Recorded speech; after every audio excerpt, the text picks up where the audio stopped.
Today's recipe involves these little gems. You're going to enjoy this. Hello, welcome back to my kitchen.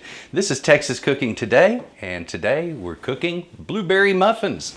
Blueberry muffins are delicious, absolutely delicious. But my recipe wasn't what it needed to be. And I decided, okay, this year I'm going to fix this blueberry muffin recipe so it tastes right. And some years back I did, the customary things. I had some sour cream. It bumped up the acid a little, brought out better flavor, but it just wasn't enough. I decided to make a serious change by adding in a very strong acid component. And in doing that, it did the trick. I've got a fantastic blueberry muffin recipe, a recipe that you're going to want to hang on to. After you've tasted this, you'll see what I'm talking about. It's delicious. Also, these suckers, they're packed full of blueberries. I didn't go short on this recipe. No. They are loaded with blueberries. They have a nice, sharp, acidic flavor to them, and they are flat delicious. So come over this way. We're going to take a look at these ingredients. We're going to get started making the best tasting blueberries ever. This is my blueberry muffin recipe. Come on over. The ingredients we're going to use today, it's very simple. We got flour, sugar, butter, and of course our milk. And up front here you see some sour cream, egg. This is lemon juice, baking powder, salt, and you're not seeing double, you're seeing 2 batches of blueberries. One batch is to put whole blueberries in the muffins, and the other is to mash into a puree that we then flavor that batter with. Oh yeah, it's good this way. Let's get on with making these delicious muffins. Come on. Anytime that you're going to make cake or muffins or cupcakes or anything like that, go ahead and use a sifter, folks. This is called using best practices when it comes to making baked goods. We do this on purpose because it guarantees a certain quality of product, okay? And I really recommend it. Now recently I did a cake and I didn't follow through on some of these steps, and I wish I had, because the cake wasn't all that it could be. And it really shows the difference in sifting. So sifting is simple enough, and sifters do not cost a whole lot. So get you a good sifter. And I'll say what some folks just haven't ever said before, which is once you own a sifter, it's a kind of a lifetime thing. One sifter will get a person an entire lifetime worth of use. Anything that is too large to pass through the sifter is something that you might want to think that, hey, you saved yourself from trouble. If it could be a clump of leavening or flour, either way it makes that muffin that much lighter, that simple process. So do that. Now once I've sifted this, the next thing I want to do is get these blueberries mashed up. Now mashing blueberries doesn't have to be like anything really difficult, okay? Just take your fork and kind of go at it.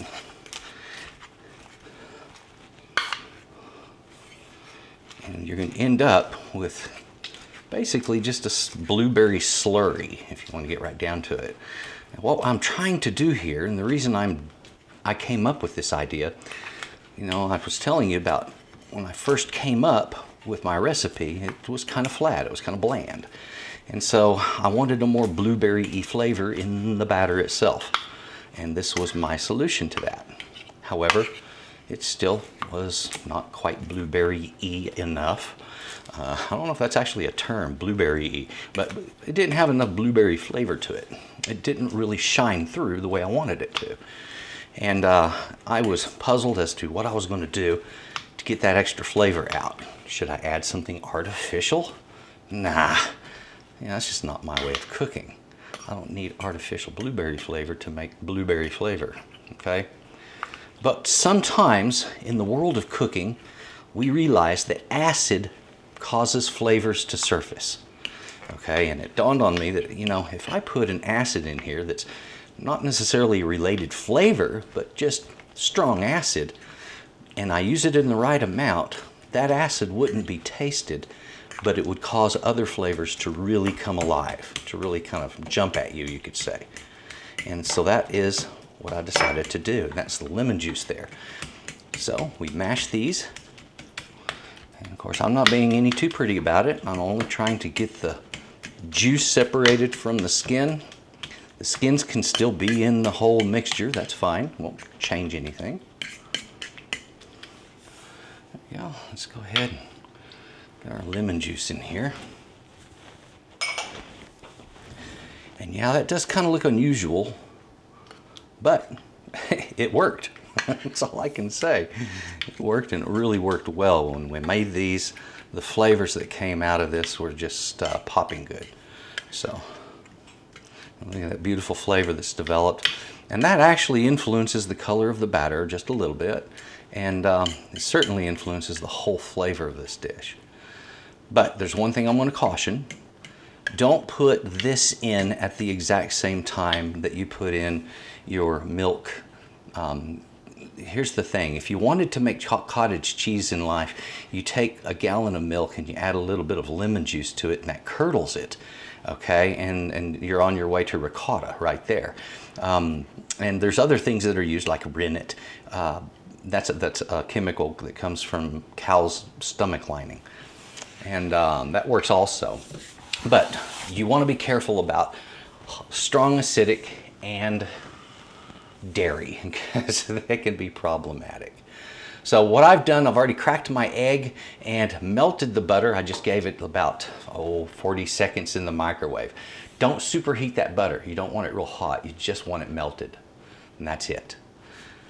This is something that is put together simply by simple hand manipulation. You don't have to have a mixer for this. A whisk makes it a little easier, and one of these also makes it a little easier. I'll start it with the whisk and I'll finish with the spatula, and the batter comes out very simple. So that's all we need to know there. Let's get busy getting all that mixed up. All right, so let's get this started. I'll be very simple about this. Just pour my milk right in. Okay, I'm going to get that sour cream in there.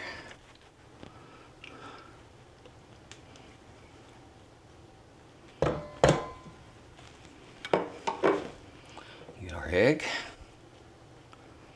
Break the yolk real quick. There we go. And our butter, yes. Oh, now the butter, very important. Not only does it give it that wonderful buttery flavor, but butter, the fat of it, is what helps that muffin be moist. Okay, whenever you make a cake, you'll notice that there's some sort of oil or butter fat in it, and that is to provide moisture to the cake itself. It works also in breads, and so it's just a really cool way of doing stuff. Now I want to get this out of my way, use my whisk for a moment. I usually try to get my liquid ingredients just kind of mixed together in the center, and then pull that flour in as I go. And there it is. How easy was that, right? Now that that is all mixed, we can go in with this slurry right here. Oh yeah.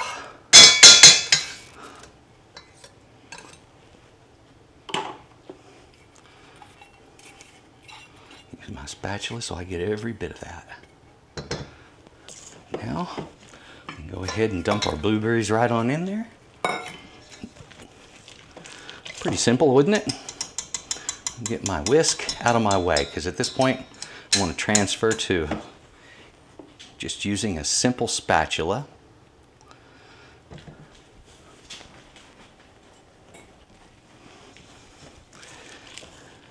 And hey, don't worry about the blueberries. You don't have to worry about breaking them or anything unless you got some really super soft blueberries. Generally, they hold up pretty well through this process. All right.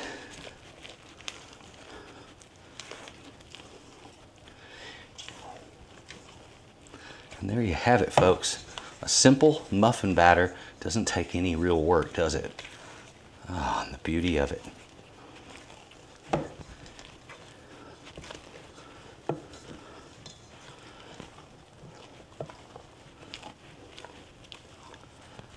All right. This is ready to go down in muffin cups. And I recommend the use of what's called a disher. Some people call it a scoop. Either way, it'll make this job a whole lot easier. And the next thing I want to also mention is the muffin cup that you use. Now, if you want, you can take your muffin pan and just spray it. Spray it with a little bit of, the baker's spray that has flour in it. Or you can grease it and flour it. Or you can use a muffin cup. And I'm going to recommend, if you've never tried them, these little foil muffin cups, they are absolutely fantastic. They release from the cake very well. They're a lot easier in my mind to handle than the paper ones. So if you've never tried them, at least once, give yourself that opportunity. So I'm going to fill each of these, and we're going to get them in the oven, bake them at 350. All right, looky there, I've got my disher out. These little things are very handy. You usually have a little bar that slides across the inside that releases the food. It can be used for all kinds of different things. In this case, for filling muffin cups. So you see what I'm doing here is I take a heaping scoop and just fill that cup up. Do each of yours the same way, folks. Once they're full, we get them in the oven. And by the way, you should be preheating your oven right now. If you haven't set it for 350, go ahead and do that. And I usually have a little of this left over. What I'll do is just fill a dish with it and bake up one large muffin on the side, basically. Okay. These are ready for the oven as soon as the preheat is done. Alrighty. Let's get this guy up in here. Yeah, there we go. And my little extra one there. Okay. We just got to give it some time. 25 minutes, and then I check it. And if they need a little more time, a little more browning, I'll go ahead and give them that. The quantity of everything that we've used today, let's start back here with the flour. That's 2 cups of flour, 3/4 of a cup of granulated sugar, 6 tablespoons of butter, make sure that's melted, 1/2 cup of milk, and 1/2 cup of sour cream with 1 egg, 1/4 cup of lemon juice, 3 teaspoons of baking powder, 1 teaspoon of salt. And on our blueberries back here, I used 1 1/4 cup of blueberries whole for the muffins. And then for the batter, we used 3/4 cup of blueberries mashed with that lemon juice added. And folks, that's the separating difference right there. That's that extra flavor. Let's take a look at these gorgeous muffins. Now, I've just pulled these from the oven. And as you notice right here on the side of this one, how it's kind of blown out and dripping down. Something you want to do when your muffins are fresh from the oven, give them a little bit of a turn, okay? To make sure that those sugars don't set up. I can feel that one sticking. So do that on each one of them, and that way you can be sure you can get these things out in case they did that on any of them, all right? Just that simple. All right, let's open one up. Take a look inside here. Look at that. That's what I'm talking about right there. Isn't that beautiful? That was what we were going for. And we got the right thing right there. Blueberry muffins. Oh yeah. Well, there it is. You saw that cut open. Beautiful, tender, light, delicate. And that banging blueberry flavor. That's what we were going for. And it's all there. That's just what I was wanting. Folks, when you try this recipe, you're going to love it. Thank you very much for watching. If you would, take a look right underneath this video. That description box, it's got some links in it. There's a link to Texas Cooking Today, which is what you've been watching. There's also a link to S.A.Trotter Arts. That's my website. That's where I sell these recipes and some other goodies. So if you would take a look at that, got some really neat stuff there, and enjoy the recipe, folks. It's a good one. You folks have a good day. Oh, keep watching. There's something about those recipes. You're going to want to see this.